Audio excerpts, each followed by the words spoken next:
एक शिष्य गुरु के पास पहुंचा। उसने पूछा कि मुझे स्वीकार करेंगे, मैं दीक्षित होने आया हूं। गुरु ने कहा कठिन होगा मामला, यात्रा दुर्गम है, संभाल सकोगे, पात्रता है। पूछा उस युवा ने क्या करना होगा, ऐसी कौन सी कठिनाई है। गुरु ने कहा जो मैं कहूंगा वही करना पड़ेगा। वर्षों तक तो जंगल से लकड़ी काटना, आश्रम के जानवरों को चराना, बुहारी लगाना, भोजन पकाना, इसमें ही लगना होगा। फिर जब पाऊंगा कि अब तुम्हारा समर्पण ठीक ठीक हुआ, तार ठीक ठीक बंधे, तब तुम्हारे ऊपर सत्य के प्रयोग शुरू होंगे, तब ध्यान और तप।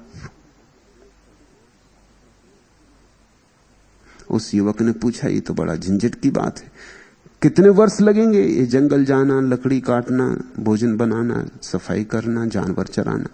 गुरु ने कहा कुछ कहा नहीं जा सकता है, निर्भर करता है कि कब तुम तैयार होगे। जब तैयार हो जाओगे तभी वर्ष भी लग सकते हैं, कभी कभी जन्म भी लग जाते हैं। उस युवक ने कहा चलिए ये तो जाने दीजिए, ये मुझे जसता नहीं। गुरु होने में क्या करना पड़ता है? तो उस गुरु ने कहा गुरु होने में कुछ नहीं, जैसे मैं यहां बैठा हूं ऐसे बैठ जाओ और आज्ञा देते रहो। तो उसने कहा फिर ऐसा करिए, मुझे गुरु ही बना लीजिए, ये जसता है।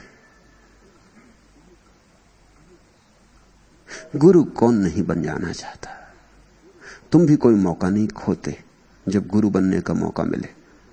किसी को अगर तुम पालो किसी हालत में कि सलाह की जरूरत है, तो तुम्हें चाहे सलाह देने योग्य पात्रता हो या ना हो, तुम जरूर देते हो। तुम चूकते नहीं मौका। कोई मिल भर जाए मुसीबत में, तुम उसकी गर्दन पकड़ लेते हो, तुम उसको सलाह पिलाने लगते हो। और ऐसी सलाहें जो तुमने जीवन में खुद भी कभी स्वीकार नहीं की, जिन पर तुम कभी नहीं चले, जिन पर तुम कभी चलोगे भी नहीं, लेकिन किसी और ने तुम्हारी गर्दन पकड़ के तुम्हें पिला दी थी। अब तुम किसी और के साथ बदला ले रहे हो। दुनिया में सलाहें इतनी दी जाती, मगर लेता कौन? कोई किसी की सलाह लेता? तुमने कभी किसी की ली? और ख्याल रखना, जिसने भी तुम्हारी असहाय अवस्था का मौका उठा के सलाह दी है, उससे तुम नाराज हो, अभी भी नाराज हो, तुम उसे क्षमा नहीं कर पाए हो।